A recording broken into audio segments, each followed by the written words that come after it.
Hey everyone, welcome back to another YouTube video, and in this video I'll be showing you guys how to fix login error in Chase mobile app. If Chase Mobile won't let you log in, try these quick fixes before you panic. Most login errors come from one tiny settings. First of all, check if Chase servers are downed. Search Chase status on Google or Down Detector. On Android, go ahead and open your settings and then search for apps, then go to Chase and then force stop. On iPhone, swipe up and then close the app fully, then turn off any VPN or private DNS. Chase blocks many of them. Then head over to your app store, search for Chase mobile app, then update your app.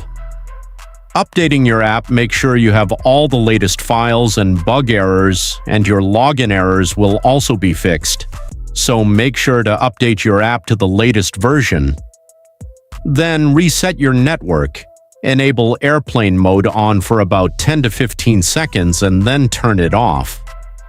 If your password is wrong, tap Forgot Password and Username and then do all the credentials that you are supposed to.